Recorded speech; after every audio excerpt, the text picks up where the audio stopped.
Bonsoir à tous, c'est un plaisir d'être avec vous. Donc la première chose qu'on va faire, on va se présenter.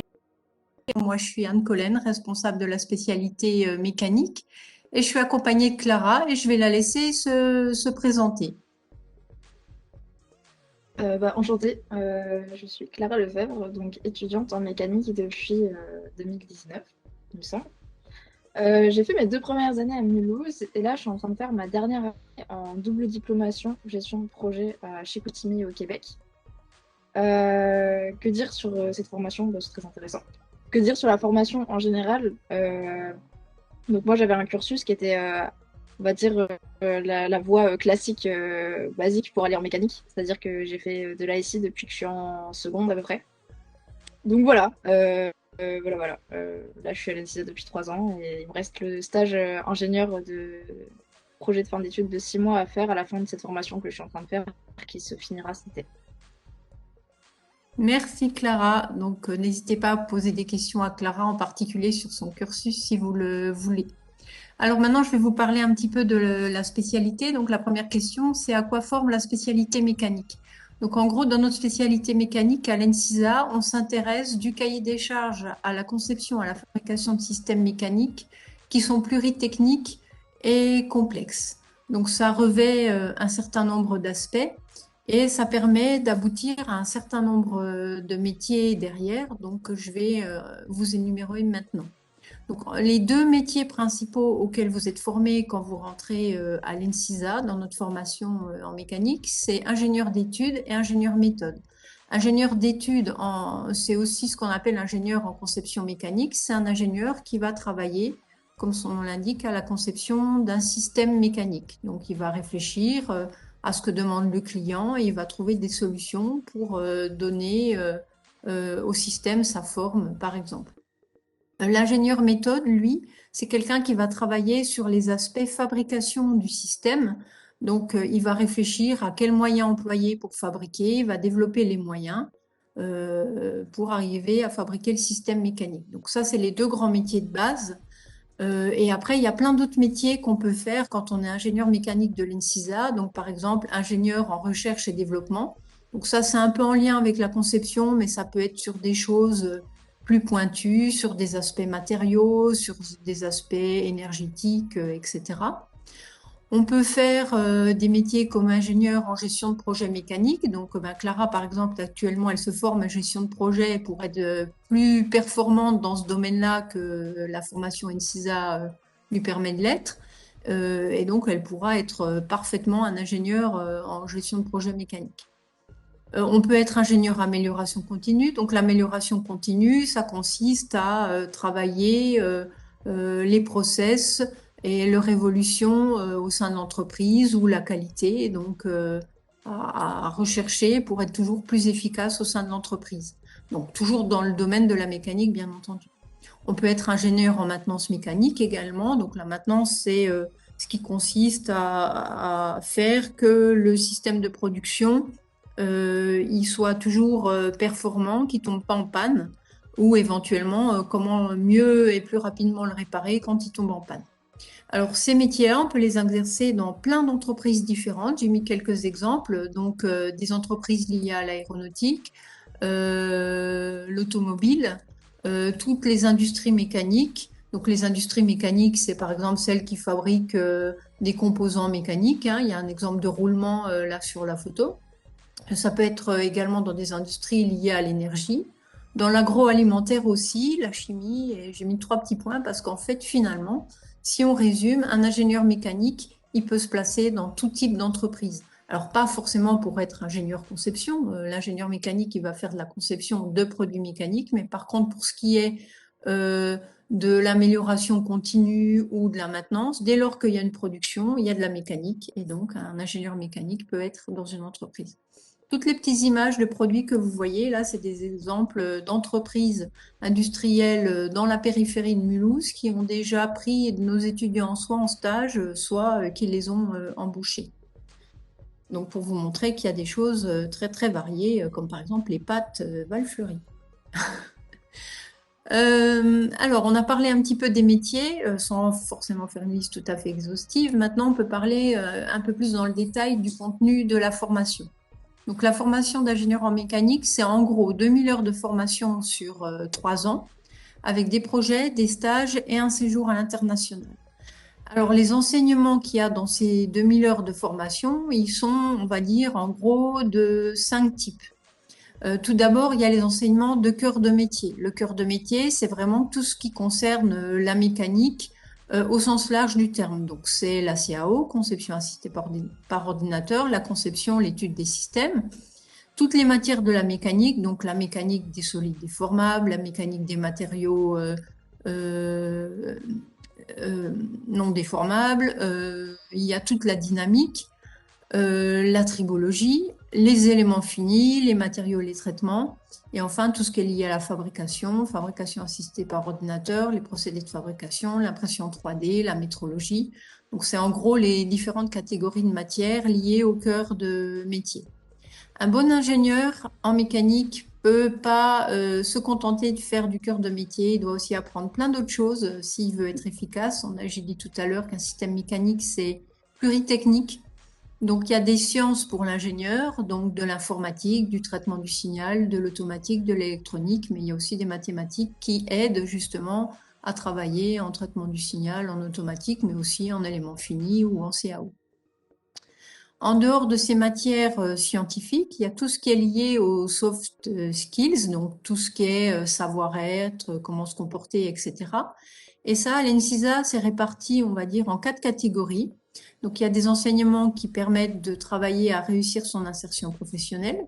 Donc, par exemple, faire un CV, une lettre de motivation, trouver un stage, faire part de son expérience, etc.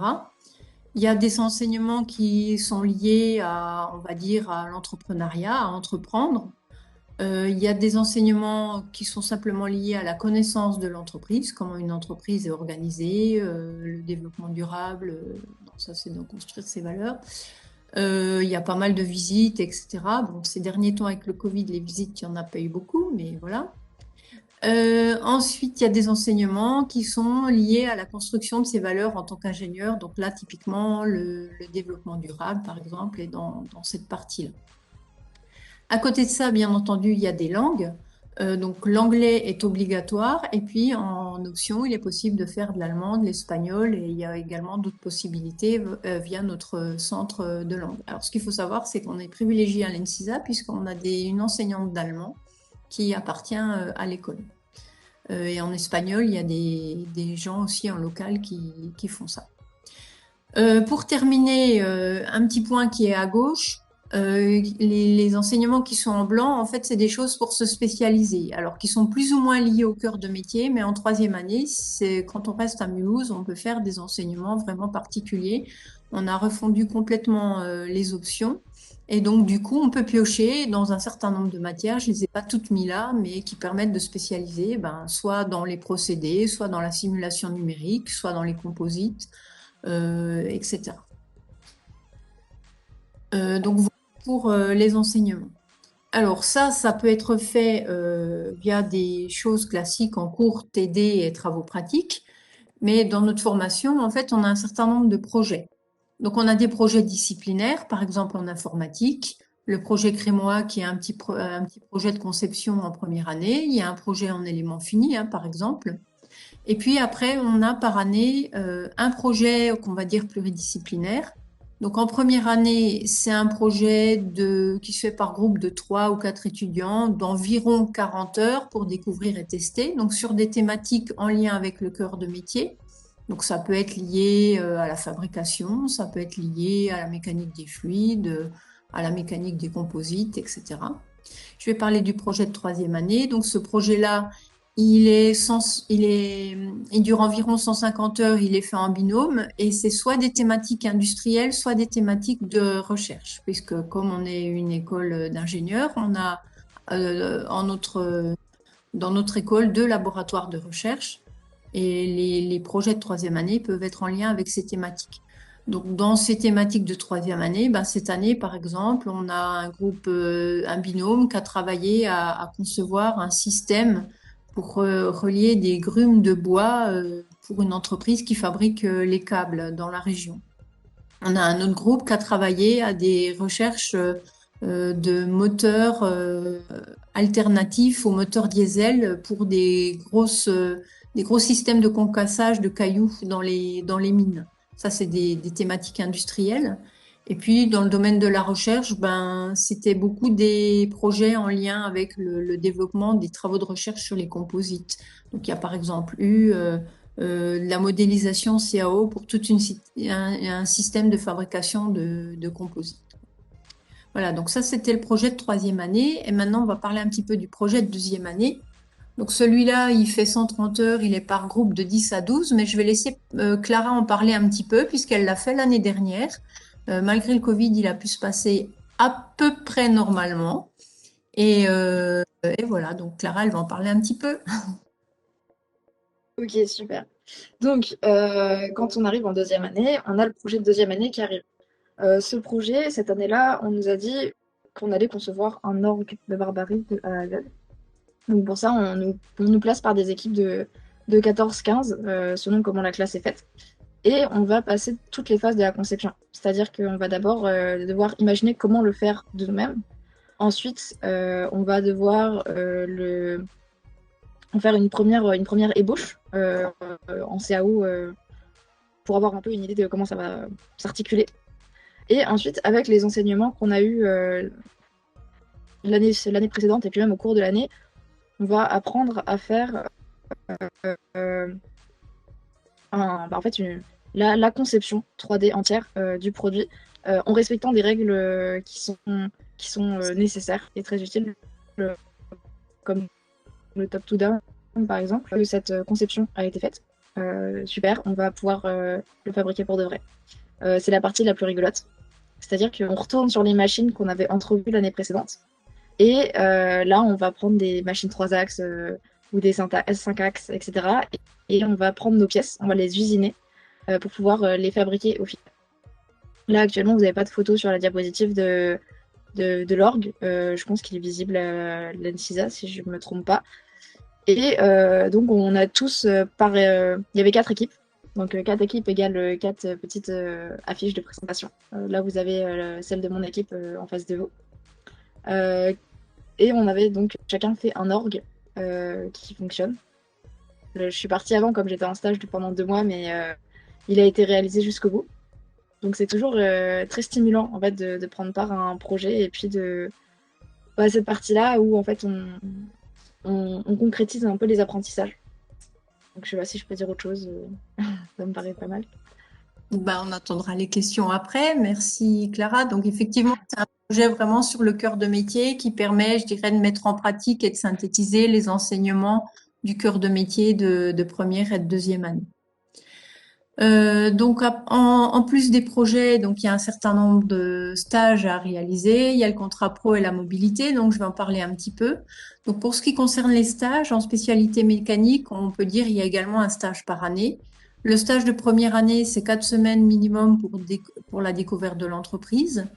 En deuxième année, donc pour ceux qui le souhaitent, c'est pas obligatoire, mais ça peut venir en remplacement d'un certain nombre d'enseignements. C'est 10 à 14 semaines pour découvrir et participer aux missions d'un ingénieur. Et enfin, il y a un stage de fin de cursus de 6 mois pour s'exercer là pleinement aux missions d'un ingénieur. En dernière année de la formation, donc en troisième année, les étudiants ils peuvent choisir de faire un contrat de professionnalisation. Donc le contrat de professionnalisation, c'est une sorte d'alternance. Donc au lieu de faire simplement les 6 mois de stage de fin d'année, ils démarrent le premier semestre en étant moitié en entreprise à peu près, moitié à l'école. Et enfin, pour terminer cette présentation, il y a le séjour à l'international, donc qui est un point important aussi de la formation à l'école et qui va prendre sans doute de plus en plus d'ampleur dans les années à venir. Donc, ce séjour à l'international, pour l'instant, on demande à nos étudiants de faire 4 semaines minimum à l'étranger. Alors, ça peut être soit un des stages qu'ils ont à réaliser, ça peut être soit en semestre académique. Donc, en semestre académique, ça veut dire qu'au lieu de faire le semestre de formation à l'école, ben, il est fait dans une université partenaire.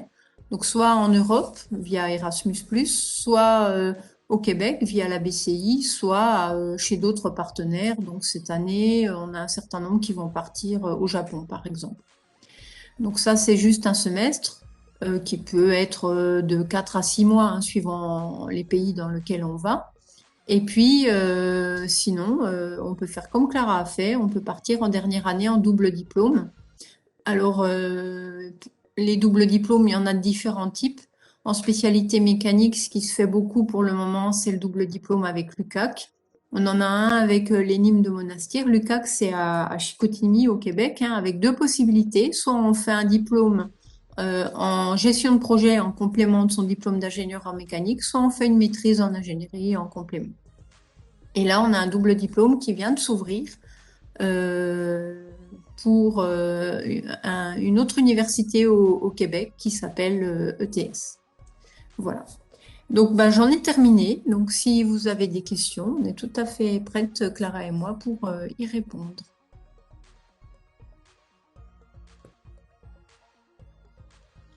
Mais voilà, j'ai rallumé mon micro. Merci beaucoup Anne et Clara pour cette présentation et toutes ces infos. Alors la première question que j'ai à vous poser, c'est de la part de Lucie qui se demande s'il y a des diplômés qui travaillent dans le spatial.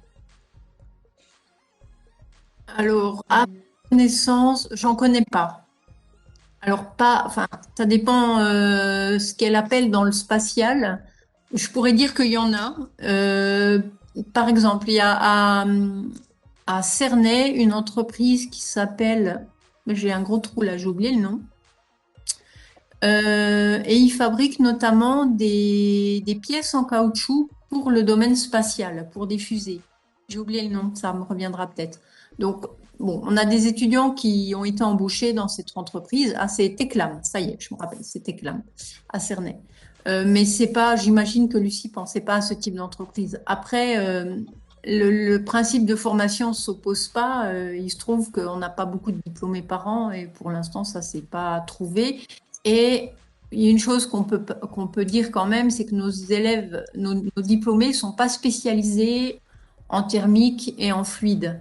Donc, si c'est pour aller dans le spatial, pour travailler sur les aspects motorisation, etc., c'est pas les nôtres qui vont être embauchés en priorité. Mais on peut être lié au spatial, soit dans des entreprises qui font des choses pour le spatial. Donc j'ai cité Teclam. Il y a Clemcy aussi, enfin, qui s'appelle le groupe FH maintenant à Mulhouse. Ils travaillent beaucoup pour le spatial et on en a régulièrement qui sont embauchés là-bas. Merci beaucoup Anne pour cette réponse. Alors il y a Benjamin qui pose une question qui est tournée sur les admissions. Alors, comment se passent les inscriptions? Est-ce que l'on passe par un formulaire?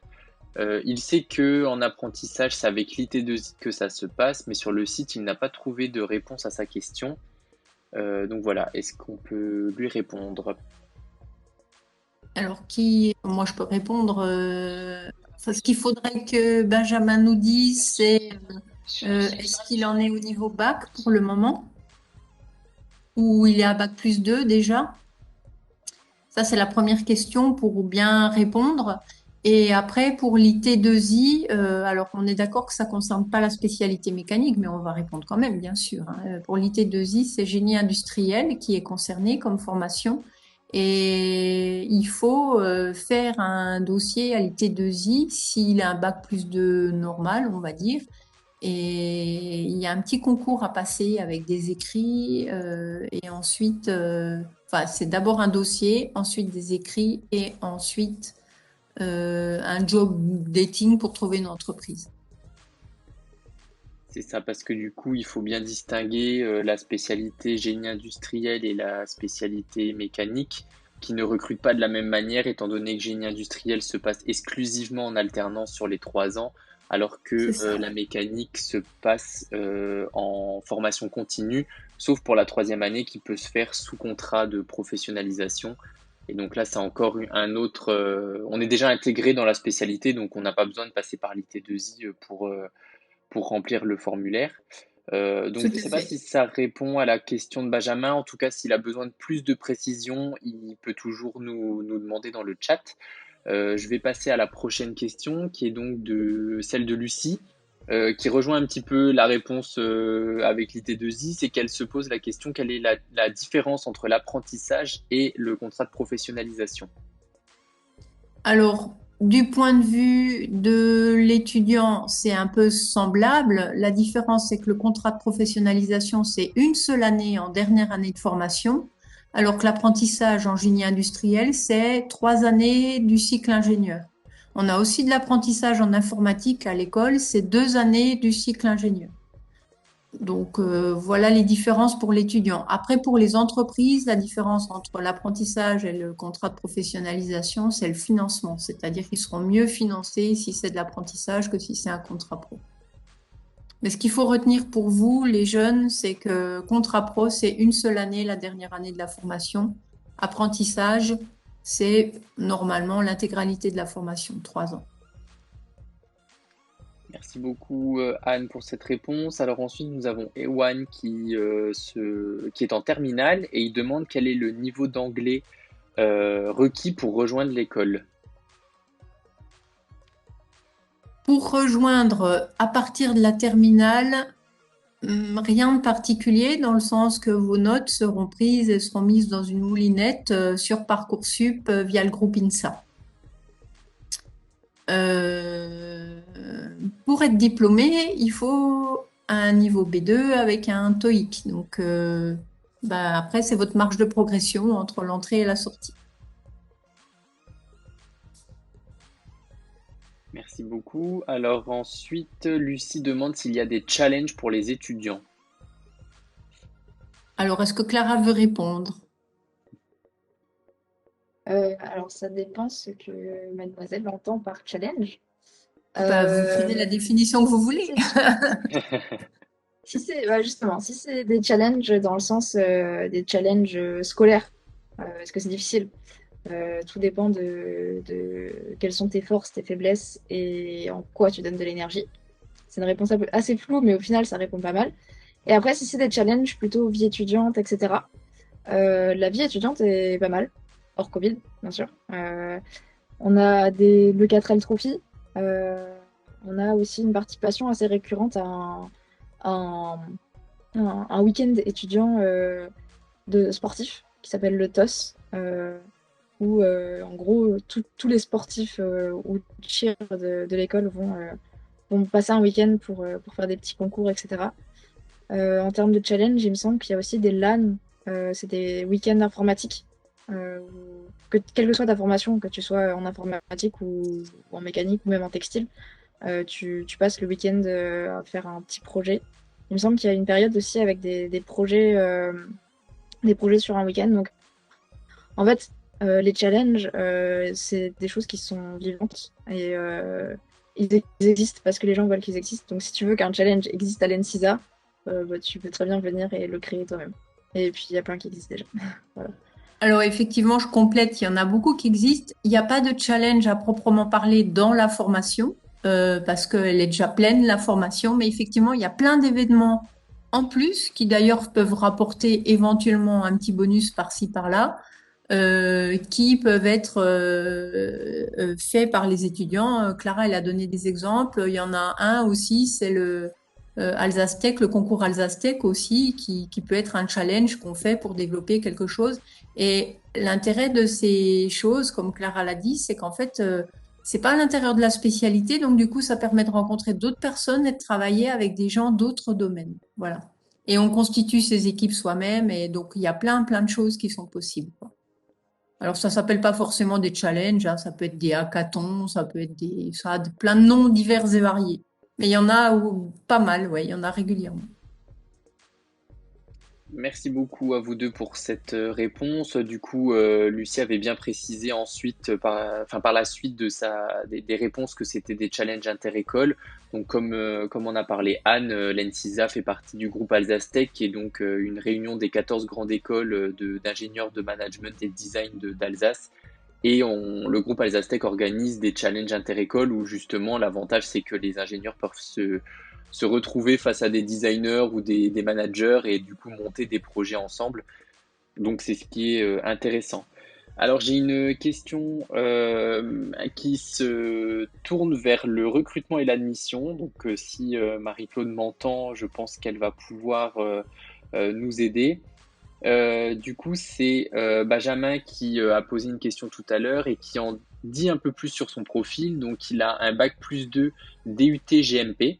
Il est actuellement en licence professionnelle conception de produits industriels de l'Université de Haute-Alsace en bac+3 et il aimerait intégrer le cycle ingénieur. La question qu'il voulait donc poser était, après son DUT GMP et donc sa licence professionnelle maintenant, comment envoyer sa candidature et surtout, que doit contenir le dossier de candidature? Il va falloir envoyer un mail à l'adresse mail de Marie-Claude qui est donc admission-concours@ncisa.fr. Donc l'adresse mail est dans la barre de chat et je pourrais vous la remettre à la suite donc de la présentation. Donc à ce moment-là, vous recevrez donc un dossier de recrutement qui va vous être envoyé et qu'il faudra retourner donc à notre responsable recrutement. Donc il est constitué d'une lettre de motivation, d'un CV, des relevés de notes et des moyennes, du bac jusqu'à votre dernière formation, donc c'est-à-dire jusqu'à votre licence professionnelle. Donc pour les IUT sous convention, en fait, les modalités changent un peu. Et donc là, c'est Marie-Claude de toute façon qui vous donnera les fiches de renseignements adéquates. Donc n'hésitez pas à écrire à l'adresse que je vous ai mentionnée donc dans le chat. J'ai une autre question maintenant concernant donc l'admission. Combien y a-t-il de places réservées au bac+2 venant des DUT? Alors, je dirais 50. Non, et en fait, on n'a pas de place réservée. C'est-à-dire que on a un nombre de places pour les classes préparatoires qui est imposé par le concours. Et pour les DUT, comme jusqu'à présent, on n'a jamais eu trop de dossiers qu'on pouvait admettre, on n'a jamais fixé de nombre. Donc, si on en avait 10, on serait content. Merci beaucoup Anne pour la réponse. Lucie demande s'il y a des points en plus au niveau de la scolarité si on pratique du sport par exemple. Oui, alors ça s'appelle des ECTS. Si vous faites du sport, vous avez droit à un ECTS qui vient en plus du reste, un semestre valant 30 ECTS. Merci beaucoup. Alors maintenant, une autre question recrutement qui est posée par Quentin, qui est en DUT GMP et qui a essayé de s'inscrire sur le site de l'INSA, mais au moment de choisir les écoles, l'NCISA n'est pas apparu. Est-ce que c'est normal? Oui, parce qu'il faut qu'il me Bah oui. dans ce dossier de candidature, parce qu'on n'est pas INSA. On a INSA juste pour le cycle post-bac. Donc voilà, j'ai la réponse de Marie-Claude, donc du coup qui me dit bien qu'il faut que vous envoyiez un mail à l'adresse donc admission-concours@uha.fr pour qu'elle puisse vous envoyer les dossiers, puisque l'école est membre du groupe INSA exclusivement pour le cycle post-bac intégré et non pas pour le cycle ingénieur. Et c'est pour ça que vous n'avez pas trouvé l'NCISA en fait sur le site de l'INSA. Alors, j'ai une autre question de la part de Lucie qui me demande si on utilise des SolidWorks. Alors non, notre logiciel de conception assistée par ordinateur est Creo Paramétrique, qui est un logiciel également professionnel, on va dire concurrent de SolidWorks, qu'on a à Mulhouse depuis bien longtemps, avant même que SolidWorks n'existe. Et SolidWorks n'existait pas, qu'on avait déjà ce logiciel et on n'a pas changé. Donc on n'utilise pas SolidWorks, c'est un logiciel autre. Mais si vous connaissez déjà SolidWorks, vous n'aurez aucune difficulté à vous mettre à notre logiciel. Alors justement, j'ai une question qui rejoint un petit peu cette fin de réponse. Est-ce qu'il y a des prérequis à avoir pour pouvoir intégrer la spécialité mécanique à l'ENSISA? Je dirais ce qui m'importe, moi, c'est le niveau en sciences et la motivation. On arrive en fait à former des jeunes qui n'ont jamais fait de conception avant. Et ils arrivent à s'en sortir et à être diplômés et à faire des bons ingénieurs. Donc c'est surtout on va dire, le niveau scientifique, un niveau minimum en français et en langue, hein, quand on rentre à bac+2, après bac+2 quand même, on va regarder le niveau d'anglais aussi, et la motivation et l'intérêt. Merci beaucoup Anne pour cette réponse. Ensuite, j'ai une question sur l'étranger. Quels sont les types de projets qu'il peut y avoir à l'étranger? Et est-ce qu'on est obligé de partir en stage pour aller à l'étranger?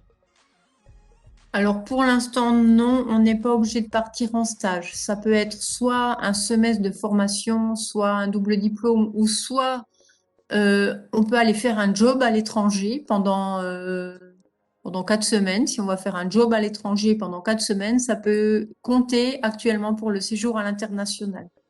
Ça va changer. Je pense que donc si vous en êtes au bac et vous attendez un peu, ça marchera peut-être plus pour vous. Si vous êtes en bac+2 et que vous voulez rentrer l'année prochaine, là en septembre, ça marchera encore. On va pas changer la règle pour le mois de septembre.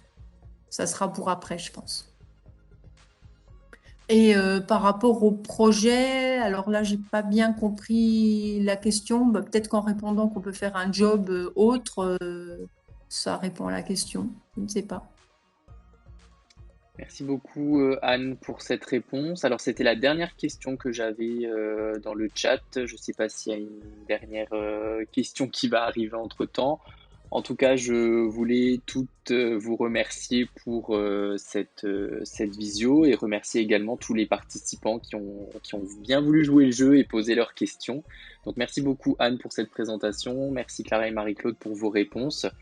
Et je rappelle donc que nous avons demain la spécialité textile et fibres sous le même format, donc en visioconférence, pour les journées portes ouvertes virtuelles, et que le samedi 26 février 2022, nous ouvrons nos portes cette fois-ci pour de vrai, et on vous accueille à Mulhouse, donc à l'ENSISA, si vous voulez venir rencontrer les équipes pédagogiques et visiter les locaux de l'école.